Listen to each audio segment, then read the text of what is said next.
Bangladesh Zimbabwe চতুর্থ টি-20 নিয়ে জানাতে মিরপুর থেকে যুক্ত হচ্ছেন সহকর্মী মাঝার। আজকে জিম্বাবুয়ের বোলিংয়ের বিপরীতে টাইগারদের ব্যাটিং কেমন হবে বলে আজকে মনে করছেন? দেখুন, ব্যাটিং কেমন করবে, কত রান করবে সেই আলোচনার থেকে এখন আলোচনা বেশি হচ্ছে স্কোয়াডটা নিয়ে। লিটনকে বিশ্রাম দেওয়া হয়েছে, যে লিটনকে নিয়ে এত আলোচনা হয়েছে আমার মনে হয় যৌক্তিক, কারণ লিটন দাস ওয়ার্ল্ড কাপে যাবেন, তাকে একটা ব্রেক দেওয়া দরকার। সাথে হচ্ছে হয়তো আমেরিকায় গিয়ে যখন প্রস্তুতি ম্যাচ হবে সেখানে ম্যাচ পাবেন, একটা সিরিজ পাবে লিটন দাস, এবং সাথে দুটো প্রস্তুতি ম্যাচ রয়েছে, সেখানে ভালো করলে অবশ্যই লিটন দাসকে আবারও হয়তো আমরা ওপেনার হিসেবে দেখতে পারবো ওয়ার্ল্ড কাপে। এই একটা কনসার্ন ছিল। সাকিব আল হাসান ব্যাক করেছেন মুস্তাফিজুর রহমান। বাংলাদেশ দুর্দান্ত একটা স্কোয়াড নিয়েই নেমেছে। আপনি দেখেন এখানে শরীফুল নেই, নেওয়া হয়নি রিয়াদকে, কারণ একটা পরীক্ষা নিরীক্ষা দরকার। যে দুটো ম্যাচ আছে, এই দুই ম্যাচে কিন্তু বাংলাদেশ দলের জন্য বড় একটা প্ল্যাটফর্ম, কারণ সিরিজ নিশ্চিত হয়ে গেছে, বাংলাদেশ দল সিরিজ জিতে গেছে। সেখানে এখন সিরিজ হারার কোনো প্রশ্ন আসে না, টেনশন নেই।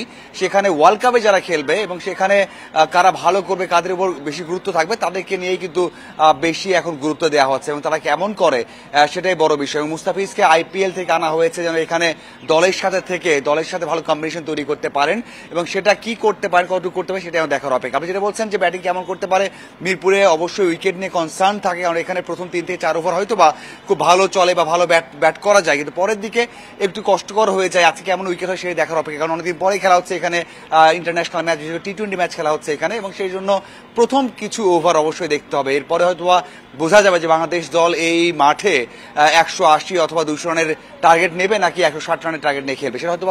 আরেকটি বিষয় জানাবেন, মুস্তাফিজকে আইপিএল থেকে আনা হয়েছে আপনি বললেন, তারপরে সাকিব রয়েছেন, সৌম্যও ফিরেছেন, তো এক্ষেত্রে দর্শকদের মাঝে আগ্রহ কেমন দেখতে পাচ্ছেন?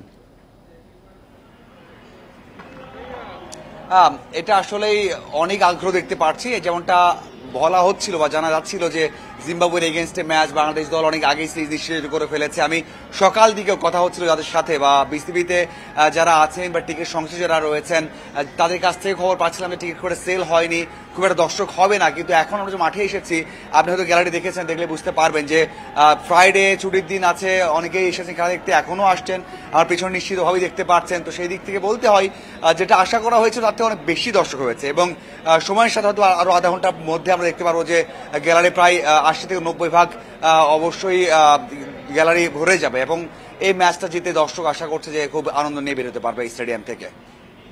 মিরপুর থেকে জানাচ্ছিলেন সহকর্মী মাঝারুল ইসলাম।